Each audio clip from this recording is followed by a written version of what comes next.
দীর্ঘ লড়াই সংগ্রামের পর 2 দশকের অপেক্ষার অবসান ঘটিয়ে আজ সারাদিনে ভোটের মাঠে লড়েছে প্রার্থীরা। চক্ষু নির্বাচনের আনুষ্ঠানিকতা শেষে যখন ভোট গণনা এবং ফলাফলের প্রতীক্ষায় ছিল এই প্রার্থীরা, এবং সেই সময় দেখা দেয় যান্ত্রিক ত্রুটি, এবং যান্ত্রিক ত্রুটিতেই আটকে যায় চক্ষু নির্বাচনের ফলাফল। এবং সেই ফলাফল নিয়ে রাত গভীর হয়ে মধ্যরাত পেরিয়ে রাত দুপুরেও এখন পর্যন্ত সিদ্ধান্তে উপনীত হতে পারেনি কিভাবে আসলে গণনা হবে। যদিও একটি প্রাথমিক সিদ্ধান্ত গ্রহণ করা হয়েছে হাতে গণনার মধ্য দিয়ে, পরীক্ষামূলক হাতে গণনার পর পরীক্ষামূলকভাবে প্রযুক্তির ব্যবহার করেই মূলত এই চক্ষু নির্বাচনের যে ব্যালট পেপার রয়েছে সেগুলো গণনা করা হবে, এবং সেই প্রতীক্ষার অবসান এখন পর্যন্ত ঘটবে কিনা, কখন নাগাদ শেষ হবে সেটি কিন্তু এখনও ধৈর্যের বিষয়। এবং সেই ধৈর্যকে ধারণ করে এখন পর্যন্ত আমরা দেখছি যেখানে যারা চক্ষু নির্বাচনের প্রার্থীরা রয়েছেন, ভিপি, জিএস, এজিএস প্রার্থীরা রয়েছেন, সদস্যরা রয়েছেন, তারা রাত কাটানোর প্রস্তুতি নিয়ে মূলত এখানে অপেক্ষা করছেন। এক কথায় তারা এই চক্ষু নির্বাচনের ফলাফল নিয়ে ঘরে ফিরবেন। আমরা এই মুহূর্তে আমাদের সঙ্গে বেশ কয়েকজন প্রার্থীকে পেয়েছি, আমরা তাদের সঙ্গে একটু কথা বলবো। আমরা দেখেছি যে দীর্ঘ লড়াই সংগ্রাম আপনারা করেছেন, এবং এই চক্ষু নির্বাচনকে কেন্দ্র করেই মূলত আপনারা আপনাদের আগামীর ক্যাম্পাস বিনির্মাণের যে স্বপ্ন দেখছেন, অর্থাৎ এই জগন্নাথ বিশ্ববিদ্যালয়ে যে সংকট, আবাসন সংকট, অবকাঠামোগত সংকট, সেই সঙ্গে খাদ্যের যে ঘাটতি, ক্যান্টিনের সুব্যবস্থা নেই, জরাজীর্ণ একদম জীর্ণশীর্ণ এলাকায় আপনাদের ক্যাম্পাসের বসবাস, সেটিকে আধুনিকায়ন করার যে লড়াই, এবং নতুন ক্যাম্পাস যেটি হচ্ছে সেটিকে দ্রুত সময়ের মধ্যে তৈরি করার যে প্রস্তুতি, সেই আনুষ্ঠানিকতার মধ্যে এই যে ব্যাঘাতগুলো ঘটলো, এইটাকে কিভাবে দেখছে? আমরা প্রথমে আপনার থেকে একটু জানতে চাই, কতটা প্রত্যাশিত ছিলেন যে এই ধরনের ত্রুটি হবে? আসলে এটা পুরাটাই অপ্রত্যাশিত। আমরা প্রার্থীরা যারা আছি, পাশাপাশি আমাদের যারা শুভাকাঙ্ক্ষী আছে, আমরা কালকে রাত থেকেই মোটামুটি নির্বাচনের প্রস্তুতি সহকারে ছিলাম। এখন আমরা আসলে খুবই ক্লান্ত, সবাই আমরা ক্লান্ত। এই মুহূর্তে ওই ত্রুটিটা আমাদের পুরো অপ্রত্যাশিত, যেমন ধারণার বাইরে ছিল। এটা পরিপূর্ণ একটা অব্যবস্থাপনা বলে আমরা ধারণা করতেছি আর কি। এই যে দীর্ঘ সময় ধরে বিকেল 3টের পরেই হচ্ছে এখানে ব্যালট বক্সগুলো আনা হয়, 6টা নাগাদ গণনার কার্যক্রম শুরু হয়, এবং প্রায় 8 থেকে 9 ঘন্টা অতিবাহিত হলে এখন পর্যন্ত গণনার যে প্রস্তুতি, হাতে গোনার একটি প্রস্তুতি চলছে, তবে সেটি কতটা সফল হবে বলে আপনার প্রত্যাশা? আসলে আমরা প্রশাসনের উপর তো বারবারই আস্থা রাখি, এই আস্থা রেখেই তো আসলে নির্বাচন কমিশনারের আন্ডারে আমরা নির্বাচন করতেছি। তো সকল প্যানেল, সকল দলের সবাই মিলে আসলে যেহেতু সিদ্ধান্ত গ্রহণ করেছে যে গণনায় এভাবে যাওয়ার, সেহেতু আমি আস্থা রাখতে চাই। আমরা বিশ্বাস করি আমরা সফল হব, আমরা জগন্নাথ সফল হবে। আমরা আবারও আপনার কাছে আসবো, একটু আপনার থেকে জানতে চাই যে সারাদিন আমরা নানা অভিযোগ, পাল্টা অভিযোগের রেশ দেখছি, তবুও শিক্ষার্থীদের মধ্যে একটি উৎসব আমেজের ব্যাপার ছিল। তবে এই যে এখন ভোট গণনা চলছে, এটি যদি হাতে গণা হয় বা মেশিনে যদি আবার যে সমস্যাগুলো আমরা দেখেছি, যে ফলাফল মিল না পাওয়ার বা একাধিক ফলাফল আসার যে ব্যাপারটি ছিল, এটি যদি হয়ে থাকে, হাতে গণনার যদি প্রস্তুতি গ্রহণ করা হয় বা সেই কার্যক্রম যদি শুরু হয়, সেই জায়গা থেকে আপনারা কি প্রত্যাশা করেন যে কত সময় লাগতে পারে?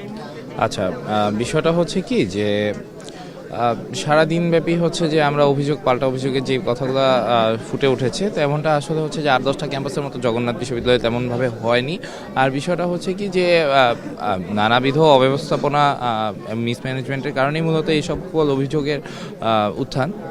এর বাইরে যদি বলি হচ্ছে যে এখন যদি আমাদের হাতে গোনা হয় তাহলে হচ্ছে যে কত সময় লাগতে পারে, তাহলে বেশ কিছু সময় তো অবশ্যই লাগবে, কিন্তু আমরা বিশ্বাস করি যে যদি হাতে গোনা হয় তাহলে হচ্ছে যে স্বচ্ছতার যে ব্যাপারটা সেটা নিশ্চিত করা অনেকখানি যাবে। কেননা আমাদের যারা শিক্ষকগণ রয়েছে এবং প্রশাসন রয়েছে, এছাড়াও নির্বাচন কমিশনের যারা রয়েছে, তারা সবাই হচ্ছে যে বেশ দায়িত্বশীল। আমরা বিশ্বাস করি সেখানে হিউম্যান এররের চান্সেসটা খুব কম। সো এই কারণে হচ্ছে যে আমরা হাতে গোনা হলে সেক্ষেত্রে আমরা সেটাকে অবশ্যই পূর্ণ সমর্থন জানাবো, এই ব্যাপারে কোনো সন্দেহ নেই। ধন্যবাদ। আমরা একটু আপনার থেকে জানি, আসলে এই যে ঘটনাগুলো ঘটলো এবং এখন পর্যন্ত আপনারা অপেক্ষা করছেন, সেই জায়গা থেকে আসলে সবকিছুর ঊর্ধ্বেই কি ফলাফল বা যোগসুর ফলাফল নিয়ে ঘরে ফিরবেন কিনা, এমন কোনো প্রতিজ্ঞা আছে কিনা আপনাদের? জকসু আসলে আমাদের দীর্ঘ 38 বছর পর একটা নির্বাচন, এবং জগন্নাথের ভবিষ্যৎ নির্ধারণের একটা নির্বাচন। তো সেই এত বড় একটা ইস্যু নিয়ে আসলে আমরা সবাই খুবই এক্সাইটেড এবং সবাই সারাদিন আপনারা দেখেছেন যে ক্যাম্পাসে একটা উৎসব মুখর আমেজ চলেছে এবং শিক্ষার্থীদের মাঝে এবং প্রার্থীদের মাঝেও। এবং আমরা প্রার্থীরা আসলে গত 2 মাস ধরে মানে অমানবিক একটা পরিশ্রমের মধ্যে দিয়ে ডেইলি দৌড়াদৌড়ি থেকে শুরু করে ভোট চাওয়া থেকে শুরু করে আমরা সব করেছি। তো সব কিছু আসলে এগুলো আমাদের নিজেদের জন্য না, এটা জগন্নাথের স্বার্থে। আমরা জগন্নাথকে ভালোবাসি, জগন্নাথকে ধারণ করি, তো সেই উদ্দেশ্য নিয়েই কাজগুলো করা। এবং যদিও বারবার নির্বাচন কমিশন তাদের ব্যর্থতার প্রকাশ দিয়েছে আমাদের, ইভেনচুয়ালি কয়েকবার পেছানোর পরেও আলটিমেটলি আজকে নির্বাচনটা হলো এবং সেখানেও দেখা যাচ্ছে যে ভোট গণনার সময় এরকম একটা ত্রুটি এবং এত বড় একটা ইস্যু যেখানে হচ্ছে যে পুরো বাংলাদেশ তাকিয়ে আছে আমাদের দিকে, সেই রকম একটা ঘটনায় আসলে এরকম প্যাথেটিক একটা রিজন যে আমাদের যে ভোট কাউন্ট এই ব্যাপারেই আর কি সমস্যা হচ্ছে মেশিনে। তো এখানে আমি বলবো যে এটা নির্বাচন কমিশনের একটা অদক্ষতা এবং আমাদের প্রার্থী এবং সকল শিক্ষার্থীদের একটা মানে হতাশার জায়গা। তো অ্যাট দ্য সেম টাইম আশা রাখছি, আমরা সবসময় আশা রাখতে চাই, আমরা জগন্নাথের জন্য ভালো চাই। আর সেখান থেকে আমরা সবাই মিলে একটা সিদ্ধান্ত নিয়েছি যে আজকে রাতেই আমরা একটা সমাধান চাই এবং আমরা খুব অল্প পরিসরে কিছু ভোট হচ্ছে যে ম্যানুয়ালি কাউন্ট করব, কাউন্ট করে তারপরে মেশিন দিয়ে দেখব যে ম্যানুয়ালি কাউন্টের সাথে মিলে কিনা। তো তারপরে যেটা মিলবে আর কি আমরা সেই মেশিনটার সাথে বা সেই রকম ফলাফলের সাথে বাকি নির্বাচনে যে কাউন্টিং এইগুলো আগাবো আর কি। সো আশা রাখছি নির্বাচন খুব স্বচ্ছ এবং সুন্দর মতো হবে। জাস্ট আমাদের উপর দিয়ে একটু চাপ যাচ্ছে এবং পুরো দেশের উপর একটু চাপ যাচ্ছে, এইটুকুই। আপনি ঠিকই হয়তো বলেছেন যে সারা দেশের মানুষ আসলে এই নির্বাচনের দিকে তাকিয়ে আছে এবং যেমনভাবে আমরা দেখেছি ডাকসু নির্বাচন, জাহাঙ্গীরনগর বিশ্ববিদ্যালয়ের ছাত্র সংসদ নির্বাচন, রাজশাহী বিশ্ববিদ্যালয়ের ছাত্র সংসদ নির্বাচন, চট্টগ্রাম বিশ্ববিদ্যালয়ের ছাত্র সংসদ নির্বাচনের এই ঘটনাগুলো ঘটেছে, নানা অনাকাঙ্ক্ষিত ঘটনা ছিল। আর সেই সাথে যদি একটু আপনার থেকে জানতে চাই যে আসলে যে শিক্ষার্থীদের যে প্রত্যাশা ছিল যোগসুকে ঘিরে, সেই প্রত্যাশা জায়গায় আপনারা নির্বাচিত হওয়া বা না হওয়ার বাহিরেও আসলে যোগসু কেন্দ্রিক কী প্রত্যাশা রয়েছে, তো শিক্ষার্থী হিসেবে সেই প্রত্যাশার জায়গাটা কতটুকু? আসলে আমাদের 18,000 শিক্ষার্থীরা আমাদের যে প্রত্যাশার জায়গা ছিল যোগসু নির্বাচন, এখানে আমরা জানি যে 3বার পিছানোর পরে আমেজটা ভাটা পড়লেও কিন্তু আমরা শিক্ষার্থীরা আজকে আবার ভোট দিতে আসছে নতুন উদ্দীপনা নিয়ে। শীতের সকালে তারা কিন্তু সকাল সকাল বাসে চড়ে বিভিন্ন জায়গা থেকে, হলবিন আমাদের বিশ্ববিদ্যালয় সারা ঢাকা শহরের আশেপাশের বিভিন্ন এলাকা থেকে আসছে। একমাত্র তারা যোগসুর উপর আস্থা রাখছে এবং আমি বিশ্বাস করি যে শিক্ষার্থীরা যাকেই ম্যান্ডেট দিবে তারা আমাদের জগন্নাথ বিশ্ববিদ্যালয়ের জন্য কাজ করবে। এবং আমরা জগন্নাথ বিশ্ববিদ্যালয় কিন্তু আমরা বারবারই প্রমাণ করেছি যে এখানে সকল দলমত নির্বিশেষে একসাথে সবসময় কাঁধে কাঁধ মিলে শিক্ষার্থীরা একসাথে কাজ করছে। তো শিক্ষার্থীরা যাকেই ম্যান্ডেট দিবে সকল দল মত নির্বিশেষে শিক্ষার্থীরা একসাথে ওই প্রতিনিধির সাথে জগন্নাথের স্বার্থে কাজ করবে বলে আমি বিশ্বাস করি এবং যোগসু আসলে এইখানেই আমাদের শিক্ষার্থীদের আস্থার জায়গা আর কি।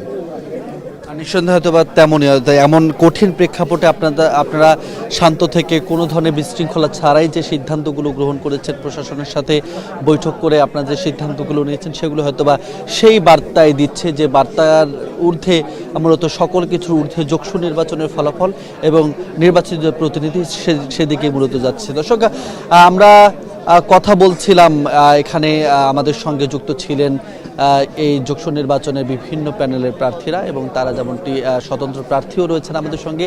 তারা যেমনটি বলছিলেন যে ঘটনাগুলো ঘটেছে গতকাল সারা দিনই তারা আসলে ভোটের মাঠে লড়েছেন। ভোটের যে লড়াই, সেই লড়াই শেষে যখন তারা প্রতীক্ষিত ফলাফলের অপেক্ষা করছিলেন তখনই যে যান্ত্রিক ত্রুটি মূলত দেখা দিয়েছিল ওএমআর মেশিনে, সেই ত্রুটির বাইরে গিয়েও যেখানে বিশৃঙ্খল একটি পরিস্থিতি হতে পারত, সেই পরিস্থিতিকে সামাল দিয়ে তারা সকলেই কাঁধে কাঁধ মিলিয়ে হাতে হাত রেখে নতুন একটি সিদ্ধান্ত নিয়েছে এবং সেই সিদ্ধান্ত অনুযায়ী এখন পর্যন্ত গণনার যে কার্যক্রম সেটি মূলত চলছে।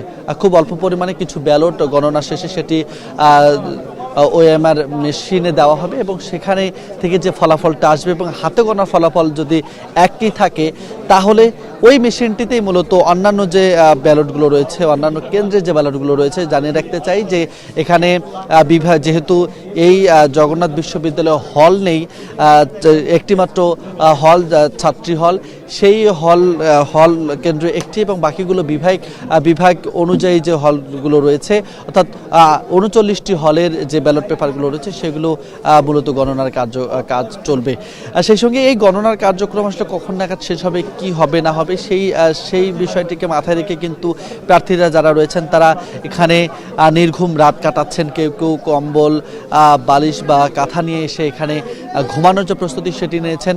অর্থাৎ শরীরের শক্তি ধীরে ধীরে কমে আসলেও তারা যোগসু নির্বাচনের যে উচ্ছ্বাস উদ্দীপনা শক্তি সেই শক্তিকে কাজে লাগিয়েই আগামীর পথ দেখতে চান। অর্থাৎ সকল কিছু ঊর্ধ্বেই যেন এই নির্বাচনের ফলাফল এবং নির্বাচিত প্রার্থীরা। দর্শক, আমরা অপেক্ষা করছি এবং আপনাদের জানাতে চাই এবং সময়ের সঙ্গে আরও হয়তো বা জানাবো যে এই এতগুলো প্রার্থীদের সঙ্গে আমরা অপেক্ষা করছি কি ফলাফল হতে পারে। সেই ফলাফলের অপেক্ষায় আমরা রয়েছে। আপনারাও থাকবেন, ততক্ষণ সবাই ভালো থাকবেন, সুস্থ থাকবেন।